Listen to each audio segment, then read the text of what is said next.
안녕하세요. 온라인 기반 1인 NGO를 표방하는 미네르바 랩입니다. 오늘은 세계적으로 권위 있는 주간지인 영국의 이코노미스트지에서 2021년 미국 주가와 관련한 흥미로운 기사를 실어 소개해드리고자 합니다. 기사 본문은 아래 링크에서 확인하실 수 있습니다. 현재 미국 주식에 투자한 분들 많으시죠? 최근 뉴욕 증시가 연일 사상 최고가를 경신하고 있습니다. 이런 시장 과열 현상에 대해서 많은 분들이 걱정하고 있으실 텐데요.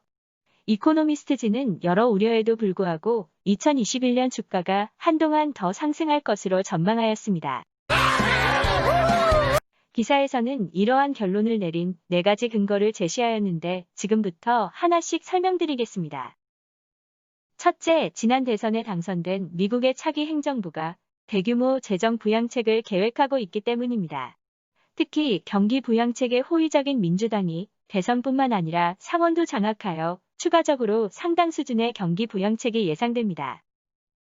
둘째, 코로나 이후 경제가 서서히 회복되고 있다는 신호가 데이터로 확인되고 있다는 점입니다.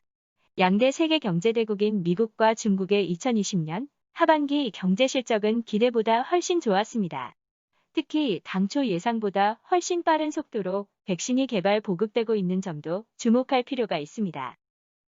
셋째, 시장의 낙관적인 기대가 확산되어 있다는 점입니다. 놀랍게도 선진국의 많은 경제 전문가들이 기존의 비관적인 전망을 수정하여 보다 낙관적인 전망을 내놓고 있습니다. 현재 경제 사이클의 최저점을 지나서 고점을 향하는 초입에 있다는 기대가 있습니다. 마지막으로 시장 금리가 매우 낮게 유지되고 있습니다. 어쩌면 가장 중요한 이유일 수 있습니다. 주식시장에 몰려있는 돈이 다른 곳으로 빠져나가려고 해도 금리가 너무 낮아서 빠져나갈 곳이 마땅치 않다는 이야기입니다. 물론 이 기사에서는 증시 전망에 대한 비관적 주장도 함께 소개하고 있습니다. 먼저 미국을 포함한 선진국 정부가 만약 경기 부양책을 예상보다 빨리 중단하면 주가 폭락으로 이어질 수 있다는 경고입니다. 아이고, 무서워라! 하지만 이것은 과도한 걱정이라고 부연하여 설명하고 있습니다. 특히 지난 2020년 12월 말에 미의회 지도부가 9천억 달러 규모의 경기 부양안에 합의를 한 상태이기 때문에 당분간은 이런 걱정을 할 필요가 없다는 뜻이지요.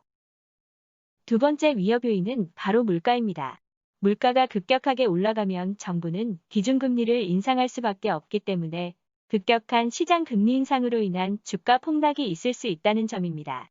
최근 유명한 유튜브 채널에서도 코로나 사태가 종식되면서 억눌려 있던 국민들의 소비 심리가 폭발하면서 큰 폭의 물가 상승으로 이어질 수 있다는 주장을 소개했습니다. 저 개인적으로는 가능성이 있다고 보는데요. 놀랬어? 하지만 본 기사에서는 이러한 우려가 매우 과장되었다고 주장합니다.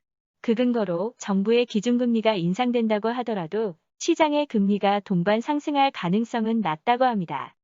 미국 채권금리가 비교적 안정된 수준을 유지하고 있기 때문에 설령 기준금리가 올라간다고 해도 채권금리가 급격하게 올라갈 가능성은 매우 낮다는 것입니다. 또한 물가 상승에도 불구하고 물가 효과를 제거한 실질금리는 계속 낮은 수준을 유지할 것으로 예상됩니다. 마지막으로 세 번째 위협 요인은 정부가 떠안고 있는 막대한 부채입니다. 하지만 기사에서는 이것에 대해서도 당장 우려할 이유는 없다고 합니다. 바로 유례 없이 낮은 수준에서 유지되고 있는 금리 덕분입니다. 금리가 상승할 가능성이 매우 낮기 때문에 걱정할 필요가 없다는 이야기입니다. 우리나라는 가계부채가 매우 높은 수준인데 본 기사의 논리가 맞다면 당분간은 걱정 안 해도 될 듯하네요. 자, 그럼 지금까지의 내용을 요약해 보겠습니다. 2021년 미국 주가의 상승세가 이어질 것이라는 근거는 다음의 4가지입니다. 첫째, 미국 차기 행정부가 추진하고 있는 대규모 경기 부양책. 둘째, 미국과 중국의 2020년 하반기 실적. 셋째, 시장에 널리 퍼져 있는 경제에 대한 낙관적인 기대. 넷째, 무엇보다도 사상 유례 없이 낮은 수준에서 유지되고 있는 금리 수준입니다. 지금까지 잘 들으셨나요? 참고로 오늘 설명드린 내용은 제 개인의 의견이 아닌 해외 언론사의 의견임을 말씀드립니다. 오늘 내용이 유용하였다면 구독과 좋아요, 알림 설정 부탁드립니다. 여러분의 구독으로부터 발생한 수익의 50%는 사회에 환원됩니다. 다음에는 더 유익한 컨텐츠로 돌아오겠습니다. 끝까지 시청해주신 여러분, 감사합니다. 지금까지 미네르바 랩이었습니다.